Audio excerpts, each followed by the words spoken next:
दोस्तों, क्या आप जानते हैं कि जिस घर में शांत रहने वाली पत्नी अगर अचानक बोलना बंद कर दे तो उस घर में क्या होगा। राघव और मीरा की शादी को 5 साल हो चुके थे। राघव एक बहुत ही होनहार और शहर का एक नामी सॉफ्टवेयर कंपनी के बड़े पद पर काम करने वाला इंजीनियर था।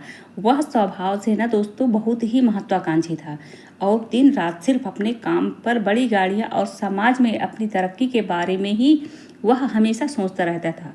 वहीं दूसरी तरफ उसकी पत्नी मीरा एक बेहद शांत, सुलझी हुई और सीधे स्वभाव की घरेलू महिला थी, जिसके लिए उसका पूरा संसार सिर्फ उसका पति और उसका घर ही था। राघव सुबह तड़के ही सुबह सूरज उगने से पहले ऑफिस के लिए निकल जाता था और देर रात जब वह शहर सो जाता था तब वह थका हारा घर लौटता था। मीरा रोज रात को बिना कुछ खाए खाने की टेबल पर अकेले बैठी दीवार की घड़ी की सुइयों पर टिक टिक नजर करते हुए देखती रहती और उसका इंतजार करती थी। जब राघव देर रात घर आता तो मीरा बड़ी उम्मीद और प्यार भरी मुस्कान के साथ उसे पूछते कि राघव, आज का आपका दिन कैसा रहा, क्या बहुत ज़्यादा काम था। लेकिन राघव कभी उसकी आंखों में देखता तक नहीं था और अपनी टाई ढीली करते हुए भी चिढ़कर कहता था कि मैं सुबह से ऑफिस में गधों की तरह खट रहा हूँ। मीरा, मैं यहाँ तुम्हारी फालतू और बेकार की बातें सुनने के लिए नहीं आया हूँ। मुझे बहुत थकावट है और मेरा सिर दर्द कर रहा है, इसलिए मुझे शांति से सोने दो। मीरा हर रोज उसकी इस कड़वी बात को सुनकर चुपचाप अपना सिर झुका लेती थी और अपनी आंखों में आने वाले आंसू को छुपाकर रसोई में चली जाती थी। समय धीरे धीरे अपनी रफ्तार से बीतता गया और राघव के इस ठंडे व्यवहार के कारण मीरा ने धीरे धीरे राघव से बात करना, उसे परेशान करना या रात को उसके आने पर सवाल पूछना पूरी तरह से बंद कर दिया था।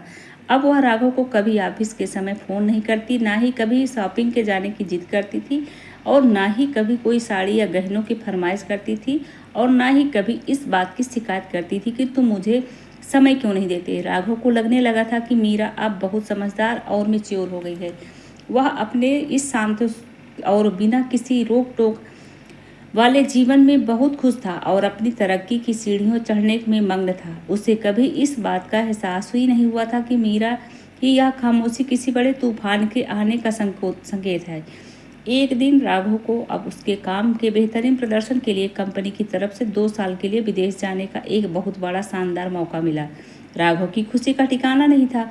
यह उसके वर्षों पुराना सपना था और जब उसने भारी उत्साह के साथ घर आकर मीरा को यह बात बताई कि मीरा, मैं 2 साल के लिए अमेरिका जा रहा हूँ, तो मीरा के चेहरे पर ना तो कोई उदासी आई, ना ही कोई बहुत बड़ी खुशी दिखी।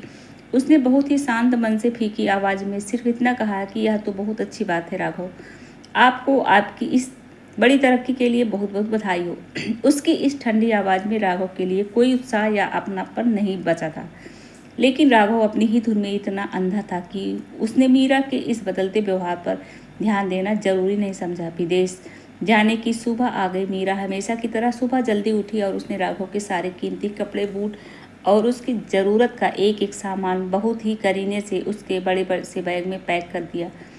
उसने राघव के लिए उसका पसंदीदा नाश्ता भी बनाया। जब राघव घर से निकलने लगा और उसने मीरा से कहा कि ठीक है मीरा, मैं जा रहा हूँ, अपना ख्याल रखना, तो मीरा ने राघव के पैर छुए और बिना एक भी आंसू बहाए सिर्फ एक अजनबी की तरह मुस्कुरा दी। राघव जैसे ही एयरपोर्ट पहुंचा और फ्लाइट के उड़ान में कुछ समय बाकी था तो उसने लाउंज में बैठकर काफ़ी पीते समय अपने कोट की जेब में हाथ डाला। उसके हाथ में एक लोहे की छोटी सी चाबी आई, जिसे देखकर वह चौंक गया, क्योंकि वह चाबी मीरा की उस पुरानी अलमारी की थी जिसे मीरा कभी भी किसी को छूने नहीं देती थी। राघव को लगा कि मीरा ने गलती से यह चाबी उसके कोट में छोड़ दी होगी, लेकिन उस चाबी के साथ एक छोटा सा सफ़ेद रंग का लिफाफा भी लपेटा हुआ था, जिस पर लाल रंग के पेन से लिखा था, राघव के लिए, जब वह मुझसे बहुत दूर चला जाए। राघव ने उत्सुकता से थोड़े असमंजस के साथ उस लिफाफे को खोला।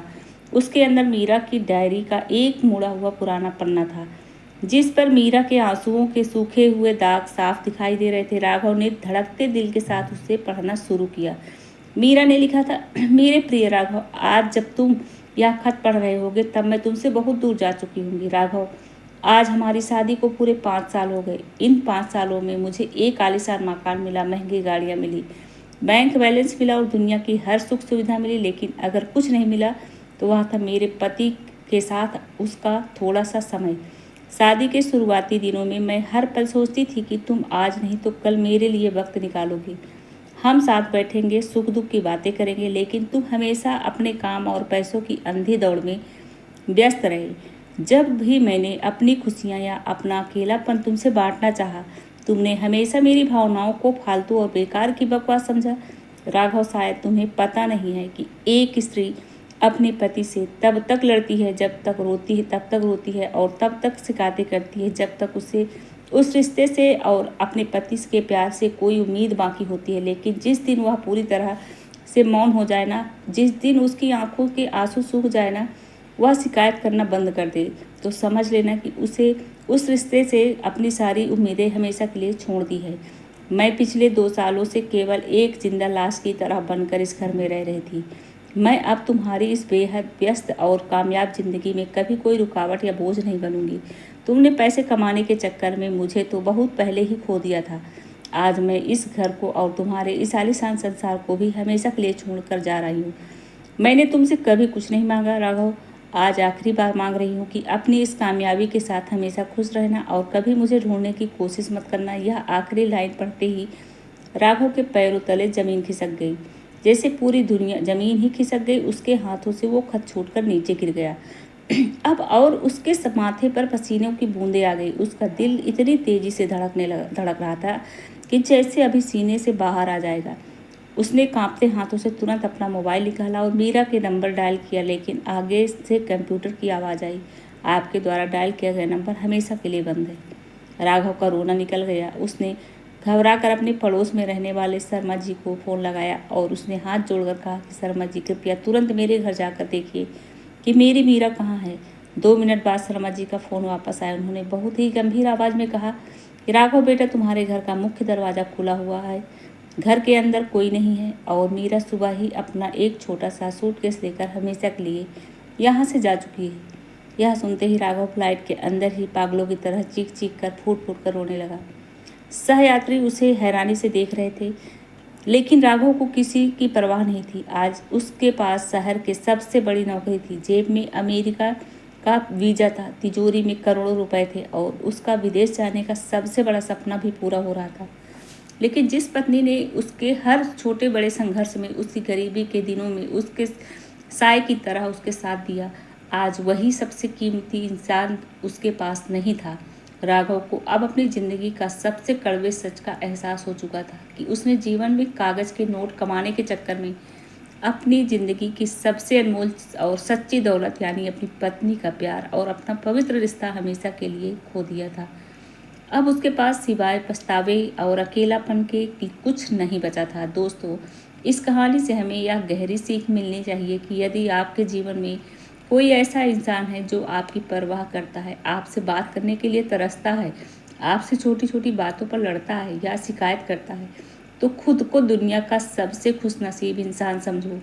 क्योंकि जिस दिन ये वह इंसान टूटकर पूरी तरह से खामोश हो जाएगा ना और परवाह करना छोड़ देगा ना, उस दिन आपके पास दुनिया की सारी दौलत और कामयाबी होते हुए भी आप इस भीड़ में भरी दुनिया में बिल्कुल अकेले रह जाएंगे। इसलिए पैसा कमाने की अंधी दौड़ में इतने अंधे मत बनिए कि अपनों को समय देना ही भूल जाएं। क्योंकि याद रखिए कि कामयाब हुआ पैसा, कमाया हुआ पैसा और खोई हुई नौकरी दोबारा मिल सकती है, लेकिन एक बार हाथ से छूटे हुए सच्चे रिश्ते और माता पिता या जीवन साथी का प्यार दुनिया की कोई भी दौलत दोबारा वापस नहीं ला सकती है। समय रहते अपनों की